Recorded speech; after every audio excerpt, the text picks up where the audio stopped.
Hello Cranians, War-Exile here, and welcome to another video from Eternum. Today we'll be playing Legend of Krannia, so let's get started. So I already prepared the load file for this. This is the file after the prologue. Okay, first thing that we need to do is check our stats. So there are 5 primary stats, namely Strength, Intelligence, Vitality, Coordination, and Endurance. You would see how these are calculated at the right side of the character window. Aside from the primary stats, we also have our secondary stats, like our physical attack, magical attack, accuracy, attack speed, health regeneration, physical defense, magical defense, dodge, energy regeneration, move speed, and stagger resist. So something unique here, we also have the deck points. This will determine how many cards you can equip at the same time, the levels, and how powerful they would be. So let me just pump up my strength here. Here we go.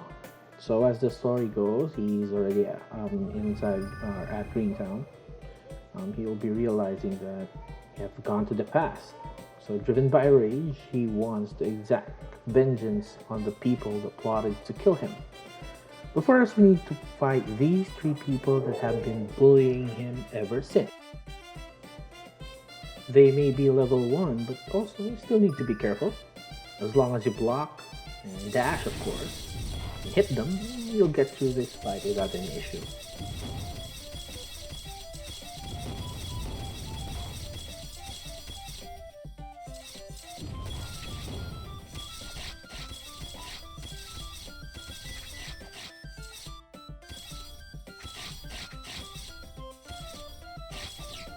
Huh. So after defeating these people, Van needs to know where Brent is located. But first, let's take a look at our album. So this is the deck window. At the right side, you will see the card details as I hover onto them. Above the album part, you would see there 3 windows. So let's start at the middle one. The middle one is the equipment window. This is where you equip your card equipment. So you can see here there are different items equipped currently. On the left side are the active skills to which Vaughn will be able to use. As you can see, the skill window contains a 4x4 grid. In our skill system, there are 4 active skills that can be activated at a time. To activate them, simply press A, S, D, F, or any of those combinations respectively. The active skills will always start at stage 1, the topmost row, every time you activate a skill.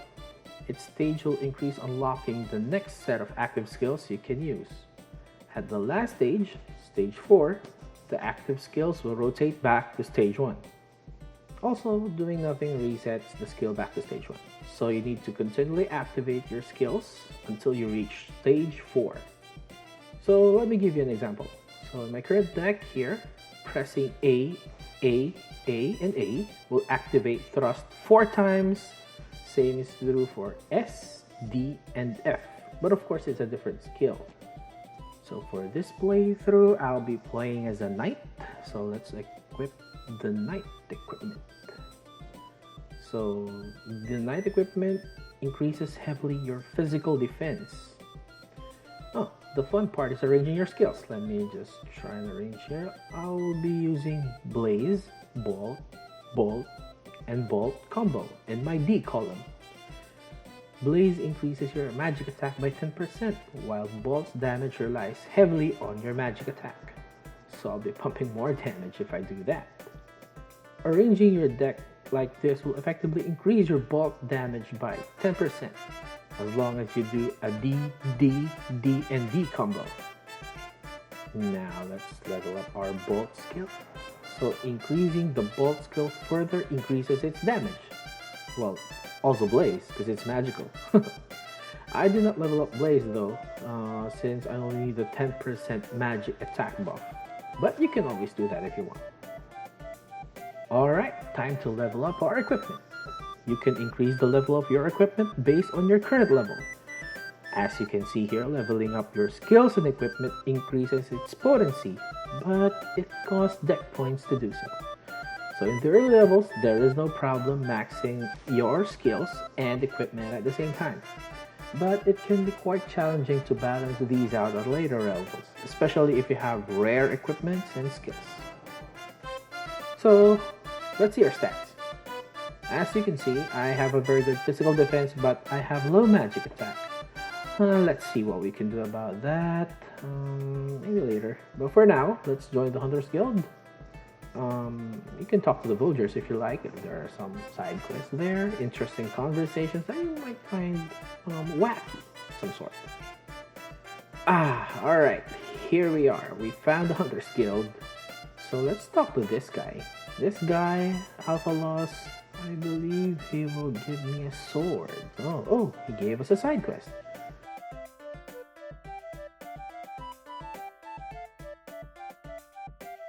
He also told me to look at the board for additional quests. Oh, this board contains guide to players to get them started. So, first one are basic controls. Second is stat explanation, as I explained earlier, but it's a bit in-depth. And the last one is about leveling. There are no guides about respec, but we'll be adding this on our next update. I think it's already out now, but yeah, we'll be adding it. Okay, you can also do repeatable quests. Mark has a question mark. It's usually found around the world, usually in boards. So, okay, let's accept this. Alright, we have accepted the Goblin quest.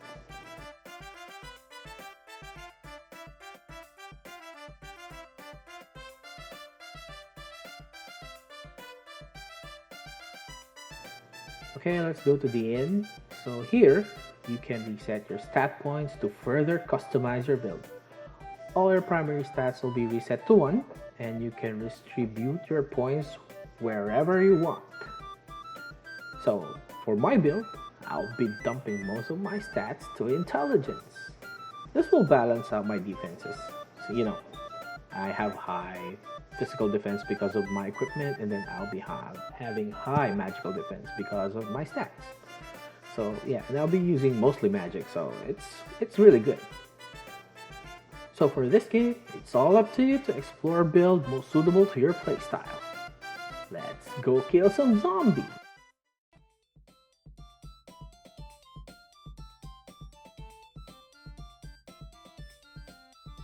Most projectiles have a max range. Also, blocking increases your regeneration by 50%. Don't forget to block when you're out of energy. Now let's try to kill this one. So, check this out. When I use bow, it's only around 75 damage. But with laser bow, it's around 105 magic damage. Cool, huh?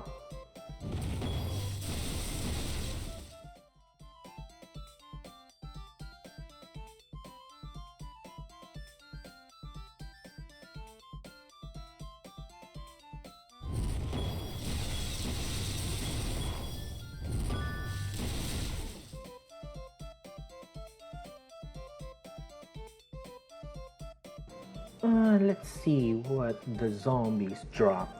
Ooh, passive skills. Let's equip those. Alright.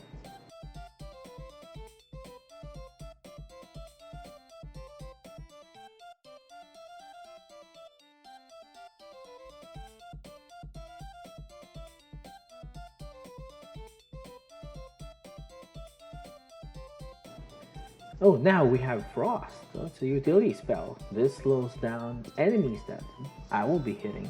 I think this will complete our combo. So I'll be changing it to Blaze, which increases my magic damage. Then Frost, it slows down the enemy. Then I'll be hitting them with Bolt twice. I think that should do it. Now, we combo, recover energy, run, and repeat. So one of the mechanics of our game is you cannot recover health or energy when doing something. And this includes running, of course. So we think that this mechanic forces the player to think that it's about their energy use, but I think some of our players find the mechanic difficult or unfun in a way. As much as possible, we don't want to apply recovery while moving, as this is convenient to the play. It will also be to the enemies, so we can add recovery at a slower rate, but what do you think? We really want to know what do you think about this.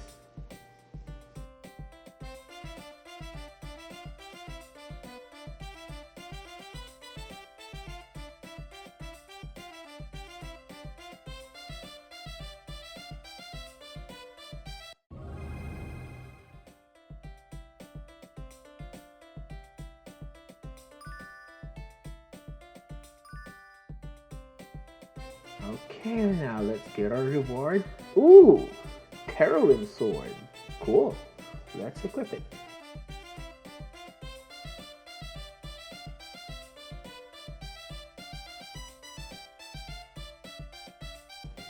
Our DP is almost full. We may need to manage it soon. Now, let's do our Goblin Quest.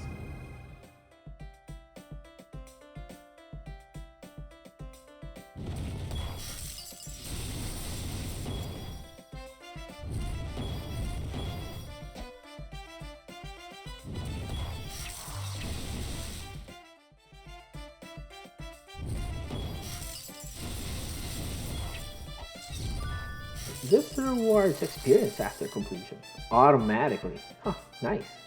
Let's go further down where the monster's at a higher level. We can do the Goblin Quest again or go down to the Turtle and Crocodile Quest. Oh, there's the dungeon where I need to go. I think we need to do the Turtle and Crocodile Quest first.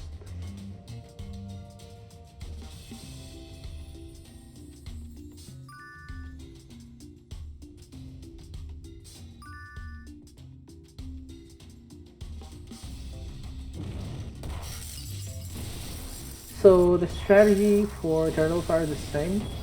Slow them down, run away, hit them hard.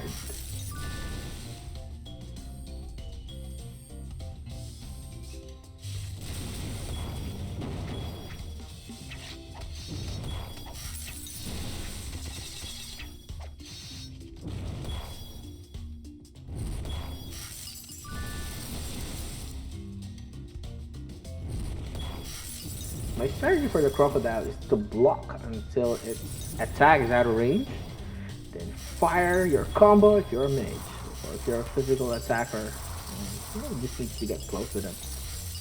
They virtually don't have physical defense, so just smash them. Well, let me just finish these two quests.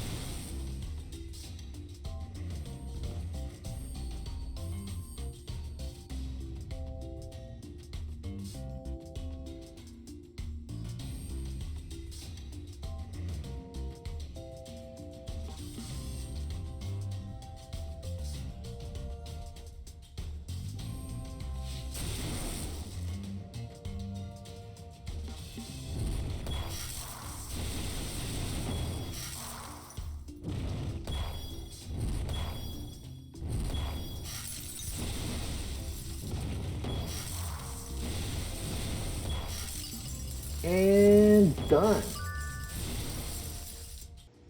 On to the dungeon. Currently, there's a bug where the skeleton's level does not scale properly upon entering the dungeon. We'll fix this in the next update. Or,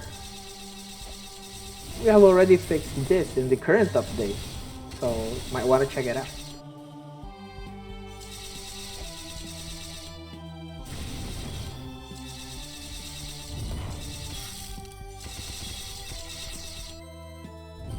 As you can see, this space is pretty limited, and I died. Huh. Let's try this again, shall we?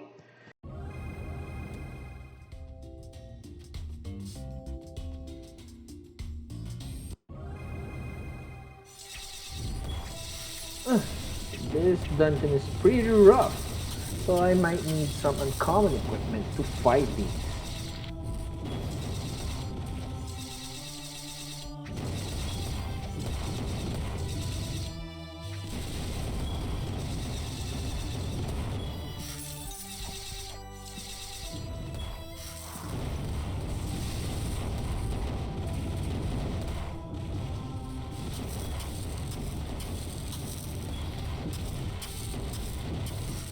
At this version of the game, there are no recovery potions. But in the current game right now, we do have the recovery potions. We do have health orbs and tents for recovering health and energy.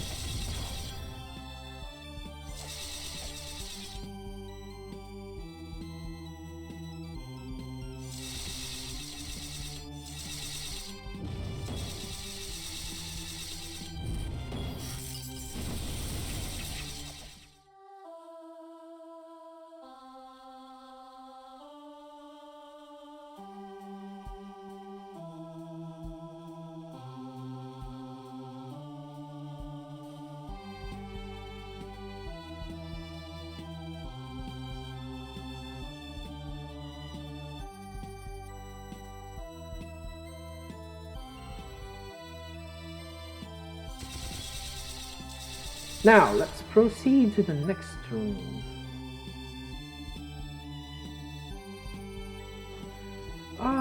So this is the boss fight. It's very difficult since Brand, there, the white-haired dude, yeah, teleports into your location when he attacks. It's like he dashes or something. Then his first attack slows you down, which gives the other guys a chance to attack and clobber you to death.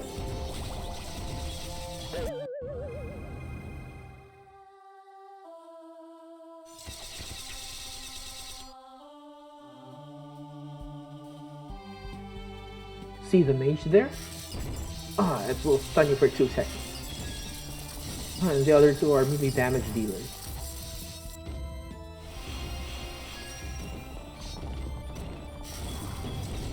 Here. What hurts is his rapid piercing, which hit me. It took away 1/3 of my HP.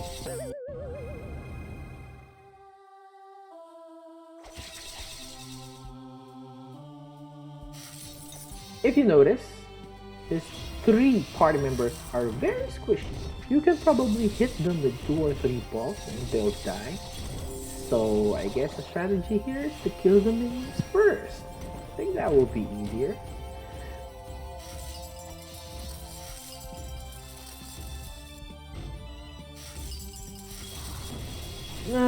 But of course it's easier said than done.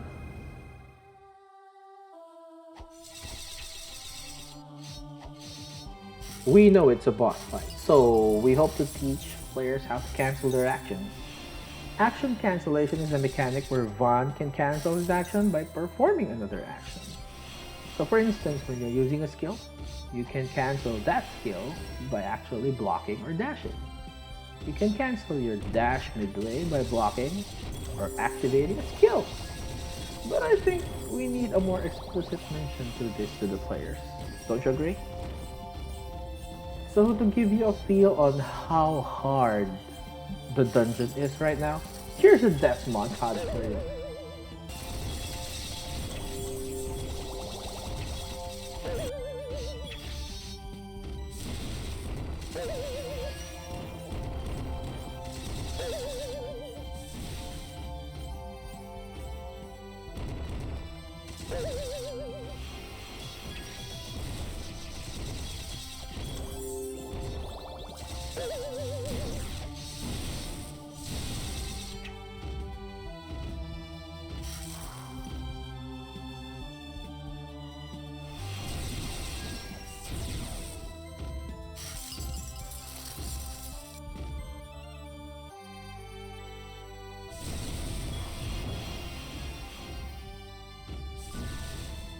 Finally, I beat Brent's party members.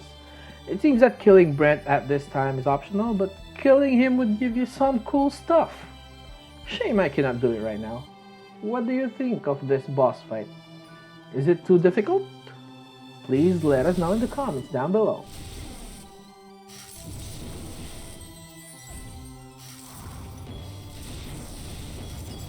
The next fight is easier compared to the last one. You just need to be careful not to get hit.